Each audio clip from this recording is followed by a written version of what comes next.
दोस्तों, किसानों पर एक बिल आ जाता है और ऐसा आपातकालीन बिल आ जाता है। जिन किसानों की ज़मीनें अपनी होती हैं, वो ज़मीनें शायद किसी और के कब्जे में जाने वाली होती हैं। उनकी फसलों का मूल्य और उस पर भी सवाल उठाए जाने लगते हैं।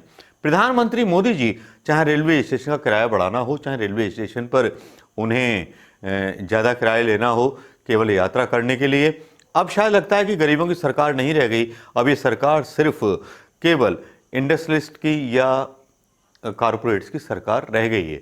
जिस तरह से किसानों को एक तरह से प्रताड़ित किया जा रहा है बिल लाने के बाद, जिसमें ये कहा जा रहा है कि उनकी जो कमोडिटी है उसको तय करेगी सरकार या कॉरपोरेट्स तय करेंगे, उससे लगता है किसानों के बीच असंतोष फैल गया है। असंतोष क्यों फैला, किस लिए फैला और इतना बड़ा विद्रोह हुआ क्यों, इसके बारे में चर्चा करना भी बहुत ज़रूरी है।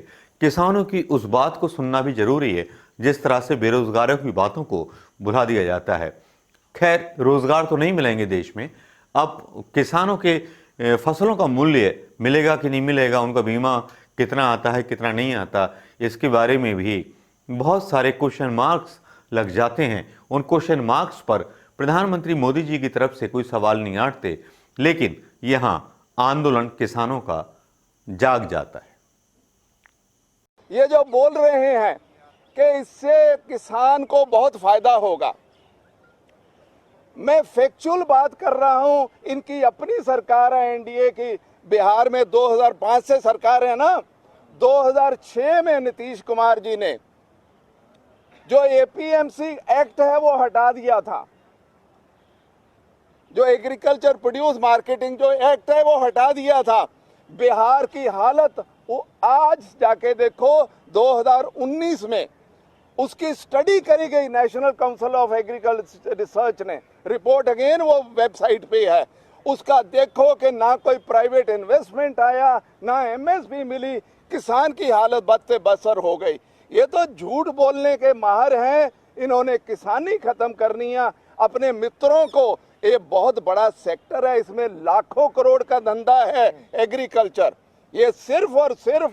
और उसका दूसरा जो एसेंशियल कमोडिटी एक्ट किया है, कभी कोई सरकार ये लिखती है कि अगर 100 रुपए की चीज हो, जब तक वो 200 रुपए की नहीं हो जाएगी तो तब हम कार्रवाई नहीं करेंगे। वो एक्ट में लिखा है कि सब्जियां और फल जब तक डबल प्राइस ना हो जाए सरकार इंटरवीन नहीं करेगी, और फूड ग्रेन जब तक 50% ना हो जाते। ये तो क्या कर रहे हैं, भगवान मालिक है। कोई सरकार कहती है कि डबल प्राइस हो जाए, हम लोगों का बजट 10% 20% पे डामाडोल हो जाता है, ये उसको 100% तक करना चाहते हैं। किसको फायदा होगा? वो इनके मित्रों को फायदा होगा। ये प्राइवेट कंपनियों की सरकार है, कारपोरेट की सरकार है।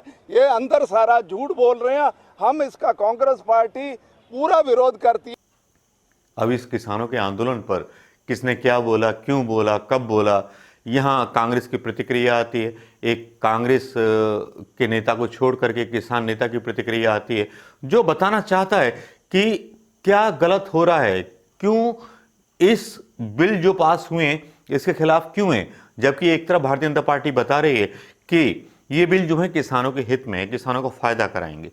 किस तरह से फायदा कराएंगे, कैसे कराएंगे, इसके बारे में कोई क्लियरिटी कोई मीडिया नहीं बता रहा। मीडिया केवल सुशांत, कंगना और अंगना पर नाच रहा है। किसानों की समस्याओं पर मीडिया के पास फुर्सत नहीं है कि वो सवाल उठा सके या सवाल पूछ सके। केवल रवीश कुमार एक ऐसे हैं जो सवाल पूछते हैं, वरना उन सवालों की भी कोई गारंटी नहीं है कि वो कितने ठीक होंगे, कितने सही होंगे। लेकिन ये आवाज़ मैं आपको सुनाना चाहूँगा। ये आवाज़ आपने सुन ली होगी दोस्तों, और इस आवाज़ के बाद आप बताइए कि किसान बिल जो आ रहे हैं वो क्या वाकई में सही आ रहे हैं या किसानों के साथ जो है मतभेद किया जा रहा है। पहले मिडिल क्लास मैन की बारी थी, बेरोजगारों की बारी थी, लॉकडाउन के नाम पर, कोरोना के नाम पर सारी गरीब जनता की बारी थी।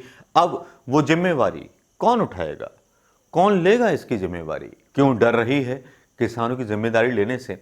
ऐसे बिल क्यों लेके आ रही है जो ईस्ट इंडिया कंपनी लेके आई थी, रूलेट एक्ट जैसे कानून लेकर के आई थी। जिस तरह से एक प्रयोग किया जा रहा है उत्तर प्रदेश के अंदर, मैंने पहले भी अपना वीडियो डाला था जिसमें मैंने बोला था कि रूलेट एक्ट की तरह लाया जा रहा है ये वीडियो। दोस्तों वीडियो क्या, मेरा वीडियो आ रहा है, लेकिन ये कानून जो आ रहा है वो उस तरह से लाया जा रहा है। लेकिन किसानों की चिंता किसी मीडिया को नहीं है, किसानों की चिंता किसी सरकार को नहीं है। भारतीय जनता पार्टी सरकार सोचती है कि मीडिया को फुसला लिया है, मीडिया को दूसरे धंधे पे लगा लिया है, वो चीन के बारे में सवाल नहीं देगी, सवालों को जवाब नहीं देगी, किसानों के बारे में सवालों को जवाब नहीं देगी, वो किसी भी सवाल का जवाब नहीं देगी। लेकिन किसानों की बर्बादी को होते हुए क्या हम देख सकते हैं दोस्तों? क्या किसानों का आंदोलन सही है या किसानों का आंदोलन देश के खिलाफ है? इस बारे में ट्वीट कीजिएगा और जानकारी और कमेंट कीजिएगा। जितनी आपको जानकारी है किसान बिलों के बारे में जो अध्यादेश पारित किए गए उनके बारे में ज़रूर बताइएगा, सच्चाई क्या है। नमस्कार दोस्तों, वीडियो शेयर करना मत भूलिएगा।